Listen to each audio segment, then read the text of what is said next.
Hello and welcome to study IQ. कहते हैं मंजिल उन्हीं को मिलती है जिनके सपनों में जान होती है।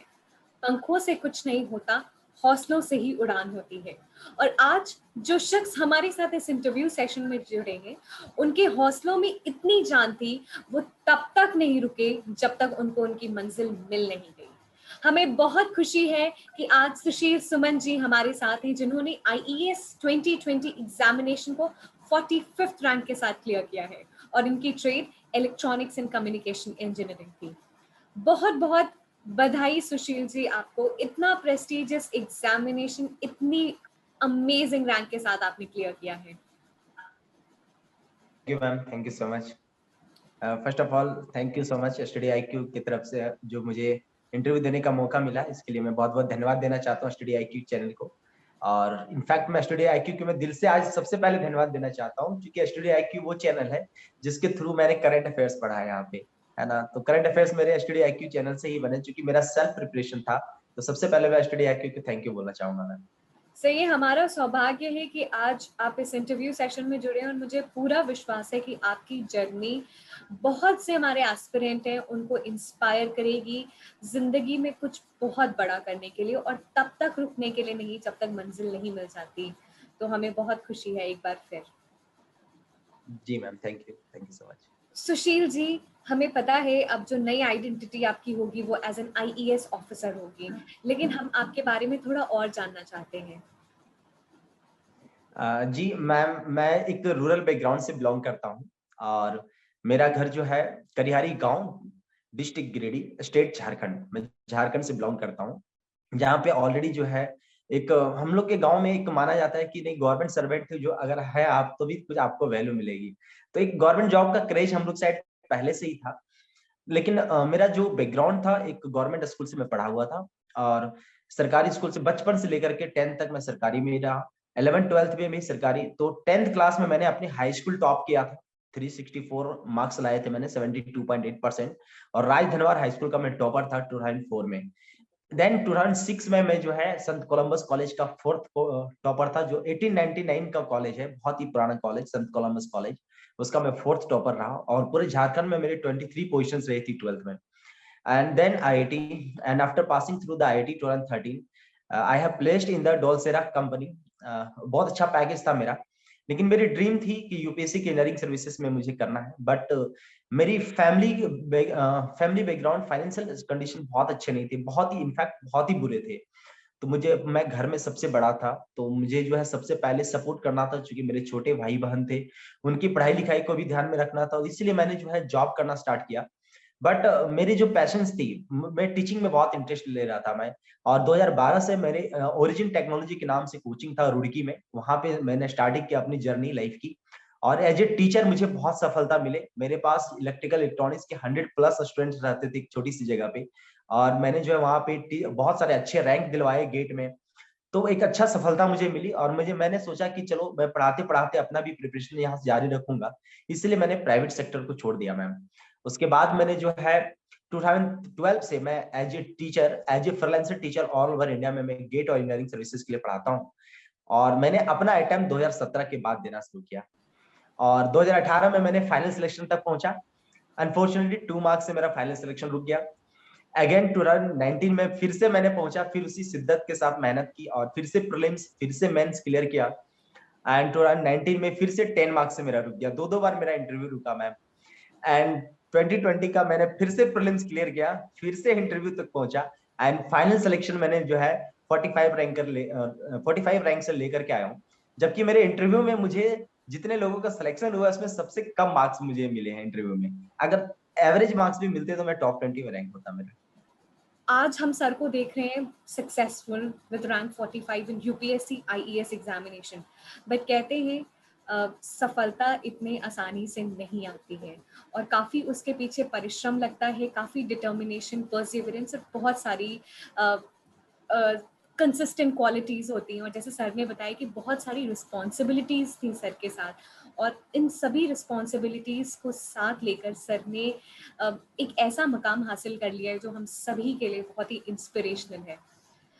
जैसे मैं कह रही थी कि सफलता इतने आसानी से नहीं मिलती। सभी को बता दूं कि आईईएस में सर का 4th अटेम्प्ट था और इससे पहले सर ने 14 गवर्नमेंट एग्जामिनेशन के इंटरव्यूज दिए हैं। तो सर मैं आपका वो एक्सपीरियंस भी जानना चाहती हूँ जो स्ट्रगल का एक्सपीरियंस है। जी मैम, बहुत ही स्ट्रगल रहा है। एक्चुअली क्या है कि मैं गेट और ईएस के लिए पढ़ाता था, तो मुझे कहीं ना कहीं लगता था कि चलो एक परमानेंट होना चाहिए, तो मैं साथ में एग्जाम भी देता था। तो मैंने 5 टाइम्स इसरो का एग्जाम दिया मैंने, और 5 टाइम्स मेरे टॉप 20 टॉप 30 के अंदर रिटर्न में आते थे। लेकिन इसरो में क्या होता है कि रिटर्न का कोई वेटेज नहीं होता है, ओनली इंटरव्यू का वेटेज होता है। और 5 बार मेरा जो इंटरव्यू हुआ वो अहमदाबाद में, जो स्पेस सेंटर है अहमदाबाद में हुआ। और वहां के जो प्यून थे वो मुझे पहचानना शुरू कर दी थी, दादी माँ थी वो पहचानना शुरू कर दी, बेटा तुम बार बार आ जा रहे हो और आपका सिलेक्शन नहीं हो रहा है। और मैंने 5 टाइम्स वहीं पर इंटरव्यू दिए।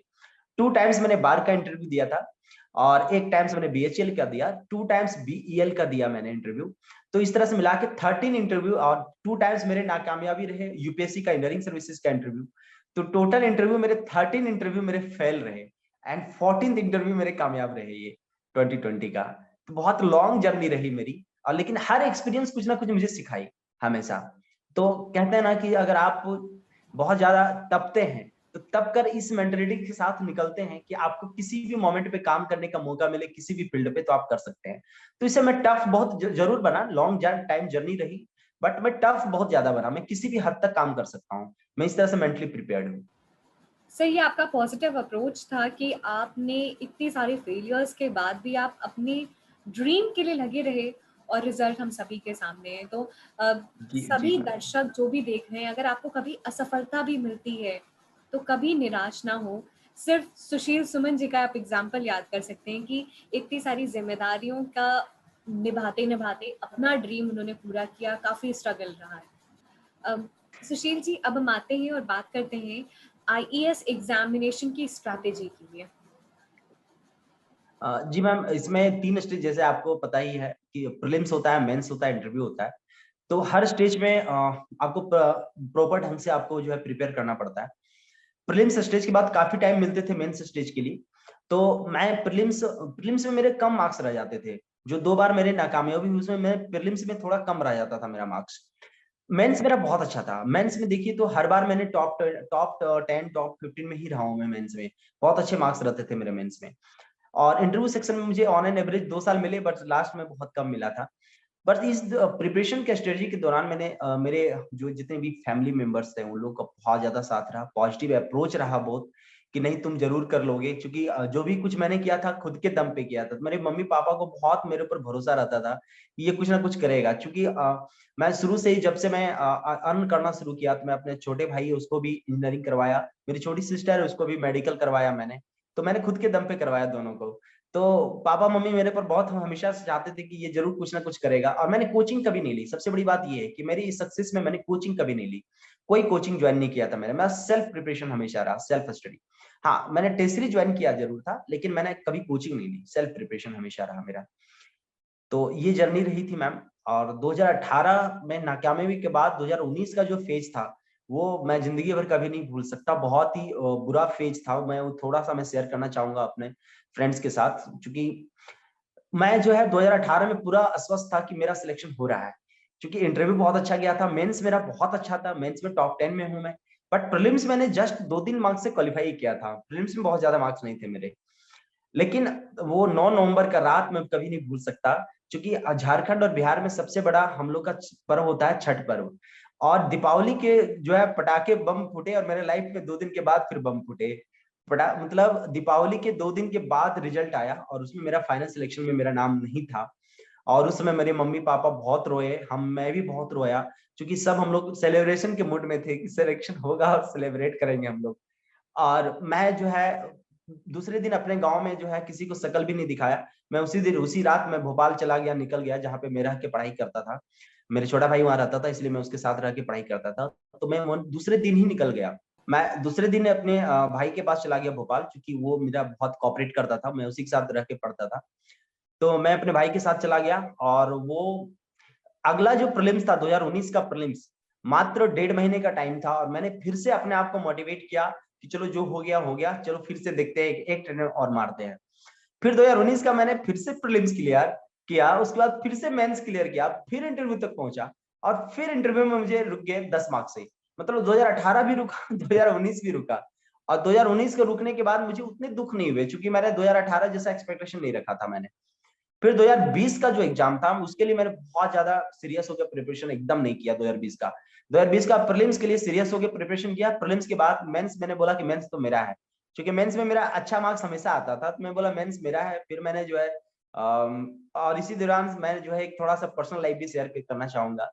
2016 में मेरी जो है एंगेजमेंट हो गई थी, और वो जिस दिन डीमोनेटाइजेशन हुआ था, नोटबंदी हुआ था, उसी दिन मेरा एंगेजमेंट हुआ था। और मेरी जो है फियांसी, वो 4 साल तक वो हमेशा वेट करती रही कि चलो ठीक है आपका फाइनल सिलेक्शन होगा उसी दिन फिर शादी करेंगे।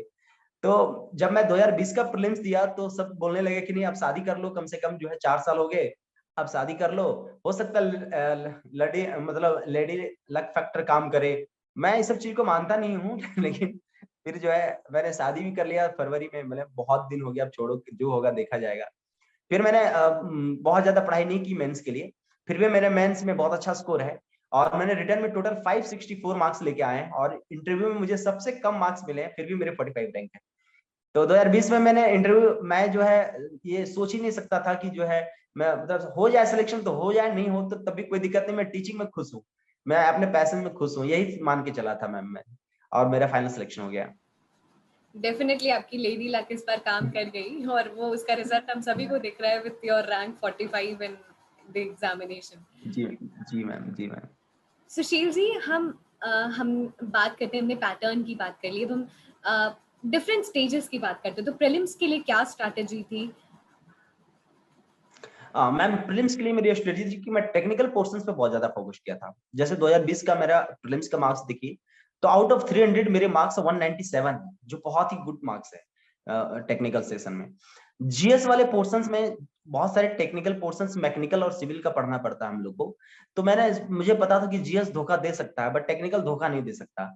इसलिए जीएस के पोर्शन से मैंने करंट अफेयर्स, जो स्टडी आईक्यू का बहुत बहुत धन्यवाद देना चाहूंगा फिर से, वहाँ करंट अफेयर्स में वहीं से पढ़ता था हमेशा।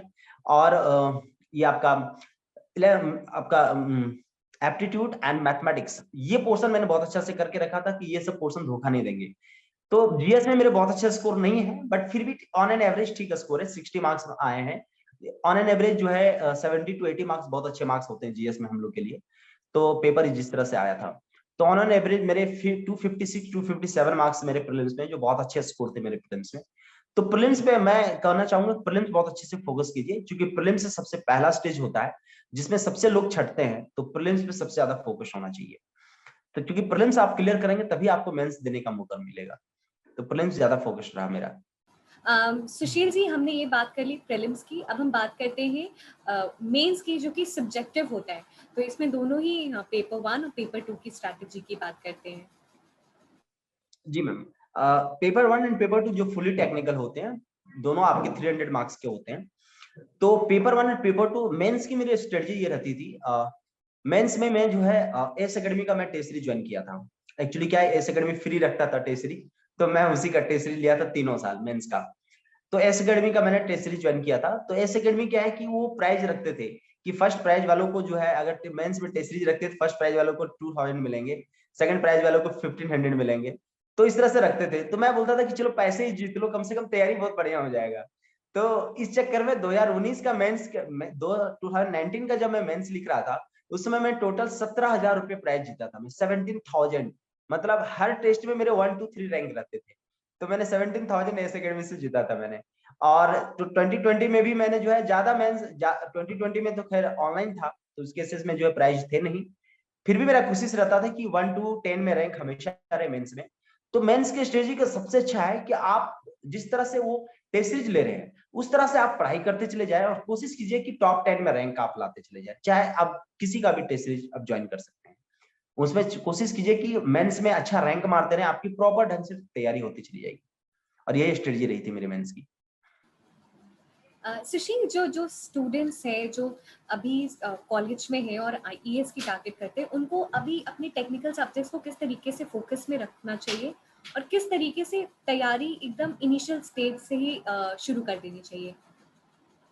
जी मैम, एक्चुअली क्या है कि मैं टीचिंग में भी हूँ, तो मैं हमेशा बच्चों को क्लास में भी इंस्पायर करता रहता हूँ कि आप जो है जब फर्स्ट सेमेस्टर में एडमिशन लेते हैं, जब आपको फील होता है कि दुनिया का सबसे बड़ा इंजीनियर हम बनने जा रहे हैं, जो थर्ड ईयर जाते जाते सब कुछ खत्म हो जाता है। तो एज ए फनी मोमेंट हमेशा मैं बच्चों को शेयर करता रहता हूँ कि बच्चा फर्स्ट ईयर में जब आपको लगता है ऐसा, तो उसी समय से आप पढ़ाई शुरू कर दें। फर्स्ट सेमेस्टर में आपको इंजीनियरिंग मैथमेटिक्स पढ़ना पड़ता है, तो इंजीनियरिंग मैथमेटिक्स को बहुत अच्छे से करें, एप्टीट्यूड को बहुत अच्छे से कर ले, वो पोर्शन आपका कंप्लीट हो जाएगा। सेकंड ईयर से आपका टेक्निकल सब्जेक्ट्स जो स्टार्ट होते हैं वही आपका जो है ईएस में पूछे जाते हैं इंजीनियरिंग सर्विसेज में। तो second year, third year and final year के कुछ पोर्शंस है। इस तीनों साल के जो है जिस तरह सेमेस्टर का अच्छा तैयारी करते हैं आप, सेमेस्टर को जैसे आप पढ़ के देते हैं कि 2 रात पढ़े सेमेस्टर निकाल लेते हैं, बट यहाँ पे आपको कॉन्सेप्चुअल तरीके से पढ़ना पड़ेगा। तो सब्जेक्ट को आप कॉन्सेप्चुअल तरीके से पढ़िए, सेमेस्टर की तरह तरीके से मत पढ़िए कि मुझे सेमेस्टर निकालना है। अगर आप कॉन्सेप्चुअल तरीके से पढ़ते हैं तो एंड ईयर रिजल्ट आपको फाइनल ईयर जाते जाते गेट में बहुत अच्छा रैंक आएगा आपका, एंड ईएससी भी आप करंट में निकालेंगे, आपको रुकने की कोई जरूरत नहीं पड़ेगी, है ना। तो ये आप आराम से कर सकते हैं, बहुत ज्यादा टफ नहीं है, बट टफ है, ऐसा भी नहीं कर सकते कि इजी है, क्योंकि सिलेक्शन बहुत कम सीटें होते हैं, तो सिलेक्शन पॉइंट ऑफ व्यू से बहुत टफ हो जाता है। बिल्कुल। सुशील जी, अगर हम आपका ये एक्सपीरियंस देखें तो आपने 2017 से तैयारी शुरू की आईईएस की, 2018 का अटेम्प्ट, 2019 और फाइनली 2020 का।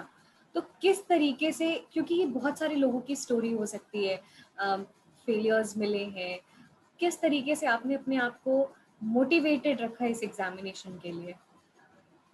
जी मैम, डेफिनेटली इसमें सबसे बड़ा योगदान तो मेरे जो पेरेंट्स हैं, वो बहुत ही मोटिवेट करते थे। एक्चुअली क्या है कि मेरे पापा फार्मर और भी बिजनेसमैन भी हैं, वो छोटा सा अपना मोटर पार्ट्स का दुकान है मेरा। तो घर में मैंने बचपन से देखा है स्ट्रगल करते हुए लोगों को। मेरी मम्मी को हाउस वाइफ है जो स्ट्रगल करते हुए देखा है, तो वो इनबिल्ट है कि मुझे फाइट करना है अपने बेटर फ्यूचर के लिए।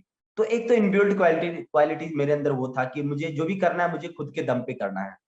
दूसरी जो मेरी जो प्रेरणा मिली, कुछ टीचर जो है उनसे मुझे हमेशा अप्रिशिएशन मिलता रहा कि नहीं सुशील, तुम डेफिनेटली अच्छा करोगे, इधर भी अच्छा करते गए। तो उन लोग का कॉल आता रहता था, एक्सपेक्टेशन थे।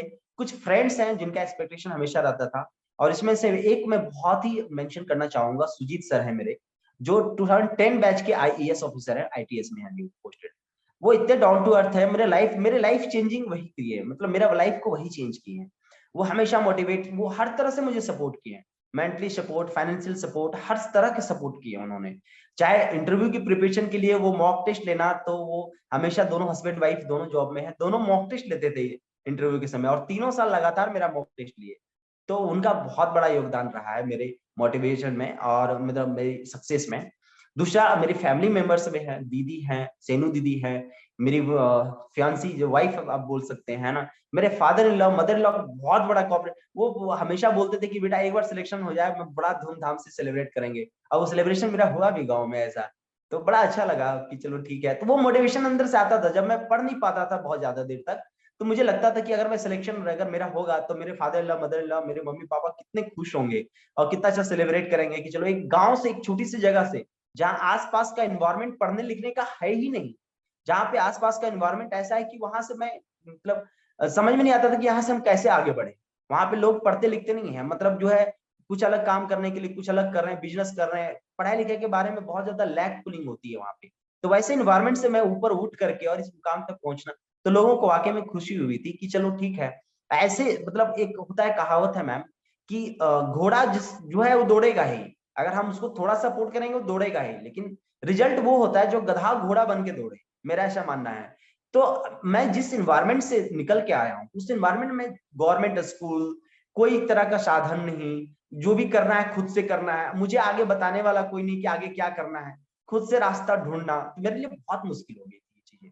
क्योंकि मैं अगर कोई पढ़ा लिखा इंसान से मिलता था तो मैं जाके पूछता था उसे कि मुझे क्या करना चाहिए, प्लीज मुझे कुछ बता दो, है ना, आधा घंटा भी टाइम दे तो मुझे बता दो क्या होता है क्या नहीं होता है, कौन सा एग्जाम दूं, कैसे तैयारी करूं, तो मैं पूछता रहता था लोगों से।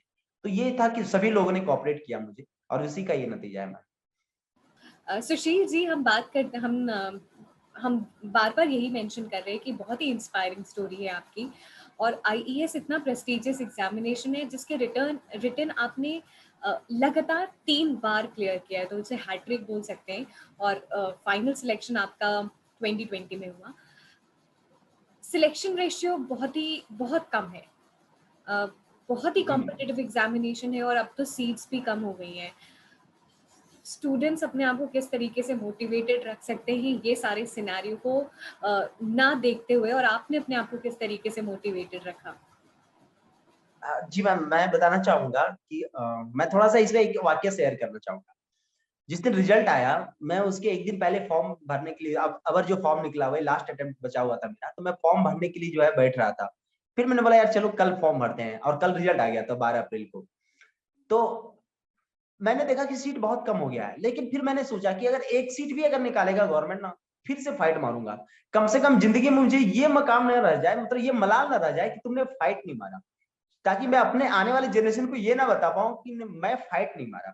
तो मेरा कहने का मतलब ये है कि सीटें कितने भी हो, चाहे एक सीट हो, 2 सीट हो, 3 सीट हो, 5 सीट हो, 10 सीट हो, 1000 सीट हो, कोई मतलब नहीं है। आपका कंपटीशन खुद से होना चाहिए।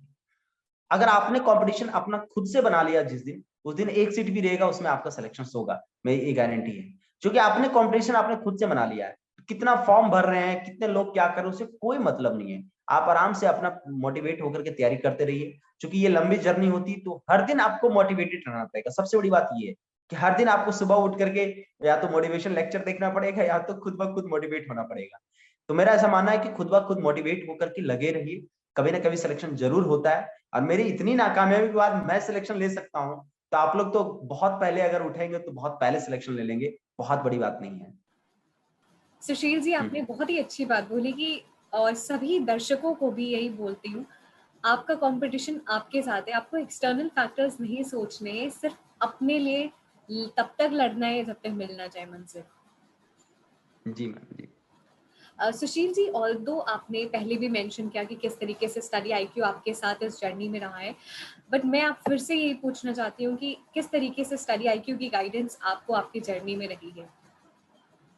जी मैम, स्टडी आईक्यू का बहुत बहुत योगदान रहा है मेरा। एक तो करंट अफेयर्स में, दूसरा जो है जब मैं इंटरव्यू की तैयारी करने के लिए जाता था, तो इंटरव्यू के लिए जो करंट अफेयर्स पढ़ने होते थे, तो बहुत सारे मैटर जो होते थे समझ में नहीं आते थे टर्म्स को, तो स्टडी आईक्यू चैनल पे मैं हमेशा देखते रहता था। तो स्टडी आईक्यू से जो है मैं बहुत कुछ सीखा हूँ, मतलब मैं बता नहीं सकता। जीएस के पोर्शन स्टडी आईक्यू का ही देना है, क्योंकि मेरी खुद खुद की सेल्फ प्रिपरेशन था। मैंने कभी कोचिंग लिया नहीं है, कोई कोचिंग ज्वाइन नहीं किया मैंने, कोई क्लासेस ज्वाइन नहीं किया, मेरा खुद का प्रिपरेशन रहा है हमेशा। तो मैं यूट्यूब से ही पढ़ता था, कभी कभी कभी ये देख लिया, कभी ये देख लिया। बट स्टडी आईक्यू मेरा फेवरेट चैनल रहा है हमेशा, और उससे मुझे बहुत मोटिवेशन भी मिला, है ना। बहुत सारे ट्यूटर, जितने भी एजुकेटर थे, उनको मैं दिल से धन्यवाद देना चाहता हूँ इस सक्सेस के बाद।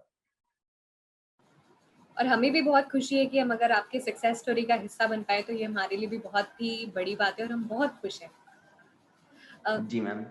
हमने रिटन स्टेजेस की तो बात कर ली, अब हम आगे बढ़ते हैं और इंटरव्यू की बात करते हैं। तो आपने जैसे कहा कि आपने 3 बार इंटरव्यू दिया है यूपीएससी आईईएस का, और इससे पहले भी आपने कई सारे गवर्नमेंट एग्जामिनेशन के इंटरव्यू दिए हैं। कैसा जी जी एक्सपीरियंस मैम। आपका रहा है इंटरव्यू का इस बार? मैम, गवर्नमेंट एग्जामिनेशंस का अगर इंटरव्यू की बात करें तो वो टेक्निकल होते थे, नॉन टेक नहीं होते थे, टेक्निकल ही होते थे। और बहुत सारे में लैंग्वेज बैरियर होता था, बहुत सारे में क्या, उसमें हम कभी कमेंट नहीं कर सकते, मुझे पता नहीं क्यों क्या नहीं।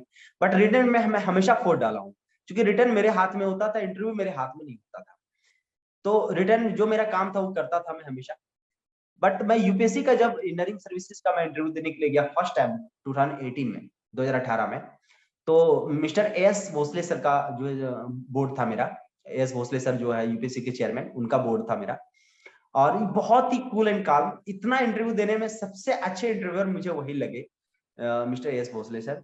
हालांकि मुझे 104 मार्क्स ही मिले थे, अलग बात है। बट मुझे सबसे अच्छे वही लगे, क्योंकि वो पूरा हमेशा पूरा कॉन्फिडेंस देते थे बच्चों को। जब मैं बैठा उनके सामने, तो सबसे पहले उन्होंने मुझे अप्रिशिएट किया। उन्होंने मुझे बोला कि बेटा, आपने बहुत मेहनत की है, लाखों लोगों को पीछे छोड़ करके आपने प्री और मेंस क्वालिफाई करके यहाँ पर बैठे हैं, तो आपका मैं नॉलेज चेक नहीं करूंगा, डेफिनेटली नॉलेज आपके पास अच्छा है, तभी आप यहाँ पर बैठे हुए। आपका मैं सिर्फ जो है वे ऑफ कम्युनिकेशन देखेंगे, और किस तरह से आप लोगों को हैंडल कर सकते हैं, इसके बारे में हम देखेंगे। इसलिए कूल एंड काल्म रहिए, कोई तरह का टेंशन लेने की जरूरत नहीं है। जब इंटरव्यूअर सामने से आपको इस तरह से बातें कर ले, तो ऑब्वियस आधा इंटरव्यू आपको बहुत रिलैक्स हो जाता है कि चलो ठीक है, हो जाएगा। ये था 2018 का इंटरव्यू। तो 2018 के इंटरव्यू से की वजह से मेरा इंटरव्यू नहीं रुका, प्रीलिम्स में मार्क्स मेरे कम थे इसलिए रुका, मुझे ऐसा मानना है। अब आते हैं 2019 का मैम। 2019 का मैम मेरे एम सत्वती मैम का था मेरा बोर्ड। और ये 2019 और 2020 का जर्नी बड़ा इंटरेस्टिंग है, बहुत ही ज्यादा इंटरेस्टिंग, देखिएगा सुनिएगा ध्यान से। तो मैम 2019 का जो इंटरव्यू था मेरा, उसमें एम सत्यवती मैम का और एक सुजाता मैम, दो बोर्ड बनाया गया था। तो लोग जो है पहले जो किसी से पूछते हैं हम लोग फीडबैक कि कैसा जा रहा है इंटरव्यू, तो सब बोलते थे कि सुजाता मैम बहुत ही लाइट है, वो बहुत ही कूल ले रही है इंटरव्यू। एम सरस्वती मैम का बोर्ड जो है थोड़ा टाइट है ना, थोड़ा सा जो है क्वेश्चंस अलग तरह के क्वेश्चंस पूछ रही है मैम। तो मैं सुबह सुबह सोच मैं भगवान से मनाया कि एम सरस्वती मैम का जो है बोर्ड मुझे ना मिले। लेकिन मैं जैसे गया, मेरा पहला इंटरव्यू था और एम सरस्वती मैम में ही पड़ा मेरा इंटरव्यू। तो मैं चाह रहा था कि ना पड़े, पड़ गया मेरा। फिर उस 2019 में मुझे 100 मार्क्स मिले थे मुझे इंटरव्यू में। तो उस समय भी जो है मेरा फाइनल सिलेक्शन 10 मार्क्स से रुक गया था, इंटरव्यू की वजह से ही बोल सकते हैं हम। प्री मेंस में अच्छा मार्क्स थे। अब आता है 2020 का। 2020 में मैंने फिर से पूछा कि किनका बोर्ड बनाया गया है, तो बोले कि एक चौबे सर का बोर्ड है और एक फिर एम सरस्वती मैम का बोर्ड है। बोले क्या बात कर रहे हो, मतलब 2019 में एम सरस्वती मैम थी और फिर से 2020 में ले रही है। बोला हाँ, 2020 में एम सरस्वती मैम फिर से ले रही है। फिर मैंने भगवान से मनाया कि भगवान एम सरस्वती मैम में मेरा ना हो। मैंने फिर जब गया इंटरव्यू देने के लिए, तो पहला इंटरव्यू मेरा ही था और एम सरस्वती मैम में ही था। तो 2019 का भी इंटरव्यू एम सतपति मैम में रहा, 2020 का भी इंटरव्यू एम सतपति मैम में ही रहा मेरा, दोनों बार। और वही पैनल थे, टेक्निकल मेंबर्स भी वही थे। और इनफैक्ट मैंने लास्ट लास्ट में मेंशन भी कर दिया कि मैम पिछले बार भी आपके पास ही इंटरव्यू देने आया था। कि हमें मेंशन इसलिए कर दिया, मुझे लगा कि कुछ इंटरव्यू मार्क्स अच्छा दे दे, लेकिन पिछले बार से भी मुझे कम मिले मार्क्स इंटरव्यू में। तो बट हम कह सकते हैं कि प्रीलिम्स और मेंस आपने इतने अच्छे से लिखा था कि इंटरव्यू में अगर कम नंबर भी आए तो आपने बैलेंस कर जी, लिया। सिलेक्शन में जी जी। सुशील जी, अच्छा, अगर वन मोर थिंग मैम, यहाँ पे मैं एक अपने दर्शकों को ये मेंशन करना चाहूंगा कि इंटरव्यू जो फैक्टर है आपका, मैं इसमें ये बता सकता हूँ, दो बार मेरे एक बार 104 मिले, एक बार 100 मिले, एवरेज मार्क्स मिले। ठीक है, मुझे बहुत अच्छे मार्क्स नहीं मिले, बट मैं एक एक्सपीरियंस के साथ बोल सकता हूँ, क्योंकि मैं हैट्रिक मार रहा हूँ यूपीएससी में, तो ये एक्सपीरियंस मेरे पास है कि आप इंटरव्यू गाइडेंस में जो भी कुछ बाहर में बताया जाता है कि आप ये पढ़ लो, ये कर लो, वो कर लो, अंदर में कुछ भी नहीं किया जाता मैम। अंदर में सिर्फ और सिर्फ आपके बारे में पूछा जाता है। और कभी कभी तो आपके बारे में पूछा भी नहीं जाएगा। जैसे बाहर में हम लोग देखते हैं कि इंस्टीट्यूट वाले करवाते रहते हैं, tell me something about yourself, आप ये करो, वो प्रैक्टिस करो, वो कुछ भी नहीं पूछते हैं। ना लैंग्वेज बैरियर होता है, कुछ भी नहीं। आप हिंदी में देना चाहते हैं हिंदी में दीजिए, इंग्लिश में देना चाहते हैं इंग्लिश में दीजिए। वो सिर्फ जानना चाहते हैं कि आपके अंदर लीडिंग क्वालिटी कितनी है, और आप कितने कॉन्फिडेंट हैं, और आप कितना ऑनेस्ट है। वो सिर्फ ऑनेस्ट के बारे में जानना चाहते हैं।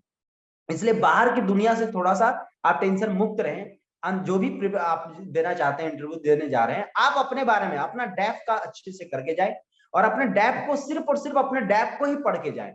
बाकी बाहरी दुनिया से आपको कोई मतलब नहीं है। देखना, इंटरव्यू बहुत ही अच्छा जाएगा आपका। सुशील जी ने बहुत ही अच्छी बात बोली कि सेल्फ बिलीफ बहुत जरूरी है, and self belief is the key to success. Sushil ji, हमने आपकी जर्नी की बात की, अपने इतने सारे एग्जामिनेशन दिए हैं। अगर हम 2020 आईईएस की बात करें, तो क्या ऐसे 3 क्रिटिकल पॉइंट्स होंगे which has finally made you to the finalist? जी मैम, अगर मेरा खुद का बताया जाए 3 क्रिटिकल पॉइंट्स, तो मेरा फर्स्ट जो है हार्ड वर्क। हार्ड वर्क में मैं कभी पीछे नहीं हटा। और दूसरी चीज, जब तक तोड़ेंगे नहीं तब तक छोड़ेंगे नहीं। वो मांझी द माउंटेन मैन का जो है वो लाइन में हमेशा पंच दोहराते रहता था कि जब तक तोड़ेंगे नहीं तब तक छोड़ेंगे नहीं। एंड थर्ड वन, जो मेरे गुरु सुजीत सर हमेशा मुझे सिखाते रहते हैं, मेरे वो गुरु मैं उनको मानता हूँ, बल्कि वो सीनियर थे मेरे कॉलेज में। तो मैं उनको, वो हमेशा मुझे बोलते थे कि सेल्फ ऑनेस्टी इज द की of success. So self honesty is the की ऑफ सक्सेस। साइलेंस रहिए, है ना, अपने आप को जो मोटिवेटेड रहिए, और कौन क्या बोलता है उसके बारे में मत सोचिए। लंबी जर्नी, कभी कभी किसी को सक्सेस बहुत पहले मिल जाती है, किसी को बहुत बाद में मिलती है। सबकी सक्सेस की जर्नी अलग अलग होती है। इसलिए कभी किसी के साथ कंपेयर ना करें अपने आप को, और अपने आप को मोटिवेटेड रहे। यही मैं चाहता हूँ, और यही मेरी लाइफ की सबसे की पॉइंट रही मैम, सक्सेस का। आपने अभी मांझी की बात कही, और आप पे बिल्कुल ही लागू करती है कि आप तब तक नहीं छोड़े जब तक आपने उसे तोड़ नहीं लिया। और यूपीएससी को तोड़ना एक बहुत बड़ी बात है, पहाड़ से कम तो बिल्कुल नहीं है। जी मैम। सुशील जी, आपको बहुत सारे लोग देख रहे हैं, आपकी स्टोरी से बहुत सारे लोग इंस्पायर हो रहे हैं। आप क्या मैसेज देना चाहते हैं दर्शकों को, उन एस्पिरेंट्स को जो आईएएस एग्जामिनेशन और अन्य एग्जामिनेशन की तैयारी कर रहे हैं? जी मैम, डेफिनेटली मैं अपने स्टूडेंट्स को भी हमेशा बोलता रहता था क्लास में, और वही लाइन में फिर से दोहराऊंगा कि लाइफ में जो भी एग्जाम है, हर एग्जाम एक चुनौती है। सबसे पहले तो खुश रहिए आप लाइफ में, खुश होकर के एग्जाम को दीजिए, है ना। जर्नी है ये इसको एंजॉय करना है, क्योंकि बाद में आप जब जॉब लगेगी उसके बाद तो आप अलग दुनिया में रहेंगे। तो ये जो स्ट्रगल वाली लाइफ है, इसको एंजॉय करते हुए, रोक नहीं देना है, एंजॉय करते हुए पढ़ना है और एंजॉय करते हुए एग्जाम को देना है। डेफिनेटली आप बहुत जल्दी सक्सेस करेंगे। दो चीज हमेशा ध्यान में रखना है इसमें, एक पैशंस जो आपके पास हमेशा होना चाहिए। बहुत सारे असफलता मिलेंगी, बस उस असफलताओं से घबराना नहीं है, कभी नहीं। अपने आप को जो है मोटिवेट रखना है कि कभी ना कभी मुझे सफलता मिलेगी ही मिलेगी। तो मेरी जर्नी से आप लोगों ने देख लिया होगा कि इतने लॉन्ग जर्नी के बाद भी मुझे सफलता मिल सकती है। तो आप लोग थोड़ा सा वेट कीजिएगा, जरूर मिलेगा और डेफिनेटली अच्छा मिलेगा। इसलिए पैशंस रखें, हार्ड वर्क रखें, डेडिकेशन हमेशा आपका पॉजिटिव होना चाहिए। एंड सबसे बड़ी बात, पॉजिटिव इन्वायरमेंट में रहें। जो लोग आपको अप्रिशिएट कर रहे हैं, बस उन्हीं के साथ अभी रहें जर्नी में। क्योंकि बहुत सारे ऐसे होते हैं, जब आप प्रिपरेशन कर रहे होते हैं, उसमें आपके साथ 2-4 लोग ही होते हैं जो आपको अप्रिशिएट करेंगे। लेकिन जब आपकी सफलता हो जाएगी, तो जो लोग आपको लेग पुलिंग करते थे, वही लोग बोलेंगे मैं बोल रहा था ना इसका सिलेक्शन पक्का होगा, और देखो आज हो गया। तो वो डेफिनेटली सबके थॉट्स चेंज हो जाते हैं जब आप सक्सेस होते हैं। तो सक्सेस एंड अनसक्सेस में लगता है सिर्फ अन का अंतर है, बट वो बहुत डिफरेंस हो जाता है मैम, बहुत ज्यादा डिफरेंस। वो अनसक्सेस होने के बाद ही आपको पता चलती है कि जो लोग आपके कमेंट मारते थे, वो लोग आपको अब पॉजिटिव कमेंट मारते हैं। तो ये चीजें डेफिनेटली, समाज का रुतबा चेंज हो जाता है, समाज का नजरिया चेंज हो जाता है आपके प्रति। तो आपको मोटिवेटेड रहना है, हार्ड वर्क करना है, साइलेंटली वर्क करना है, ज्यादा टेंशन नहीं लेना है, खुश रहना है, डेफिनेटली सक्सेस करेंगे। बहुत अच्छी बात सुशील जी ने बोले कि साइलेंटली वर्क करना है, क्योंकि अक्सर जमाने में वो लोग खामोश रहते जिनके हुनर बोलते हैं। तो आप मेहनत करते रहिए और आपकी जीत का डंका वो चारों तरफ बजेगा।